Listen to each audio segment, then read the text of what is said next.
अब प्यालेट समाउने चाहिँ यसरी समाउने है। अब अहिले चाहिँ अप्ठ्यारो लाग्न सक्ला है, अप्ठ्यारो लाग्यो भने चाहिँ यसरी नगर्ने, बानी बसाल्ने है।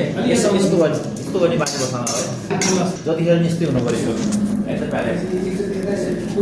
यस्तो हुनु पऱ्यो है, प्यालेट यस्तो हुनु पऱ्यो है त। यसरी गर्दाखेरि पनि प्यालेट यस्तै हुनु पऱ्यो, माथि गर्दाखेरि पनि प्यालेट यस्तै हुनु पऱ्यो है। सिधा पनि यो सेन्टर हेर्नु पऱ्यो है। हेरौँ है, यो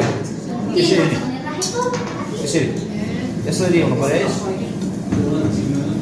यस्तो हुनु पऱ्यो, अनि यस्तो गर्दा पनि स्ट्रेट हुनु पऱ्यो।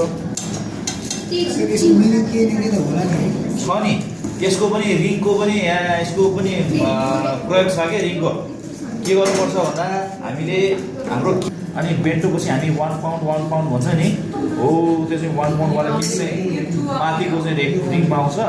अब 2 पाउन्ड चाहिँ हाम्रोमा चाहिँ योभन्दा अलिक ठुलो साइजको हुन्छ, फेरि अलिकति ठुलो हुन्छ, अलिकति ठुलो हो। यहाँ चाहिँ 1 पाउन्डबाट है, 1 पाउन्डबाट सुरु भएको छ। त्यो चाहिँ बेन्टो। अब हाम्रोमा चाहिँ त्यसको चाहिँ कति छ गोलाइ है, यही पनि बेला यस्तो हुनु पऱ्यो है। अनि के अरे क्रिममा चाहिँ स्प्रेड गर्ने बेलामा चाहिँ यस्तो गरेर स्प्रेड गर्नुपर्छ हेर्ने है। यसरी स्प्रेड गर्ने है, यसरी स्प्रेड गर्ने है। हेर्ने यसरी स्प्रेड गर्नु पऱ्यो है। यसरी स्प्रेड गर्छ क्रिम चाहिँ, यसरी स्प्रेड गर्ने, यसरी हेरौँ त।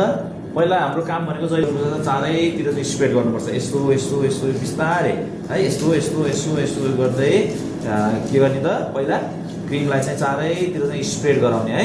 चारैतिर चाहिँ क्रिम स्प्रेड भइसकेपछि त्यसपछि के गर्नु पर्छ, त्यसको लेभल मिलाउने ठ्याक्कै यो चाहिँ यसरी राख्ने।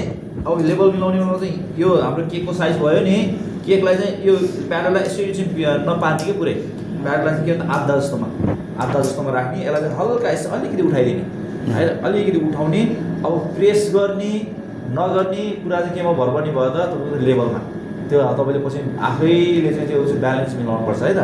अब अलिकति उठेको जस्तो लाग्यो भने हल्का चाहिँ यसो दबाइदिने, होइन उठेको छैन भने यत्तिकै नरमसँग राख्ने। अनि यसो गर्दै चाहिँ यसरी चाहिँ के भन्छ यसको चाहिँ लेभलिङ मिलाउने।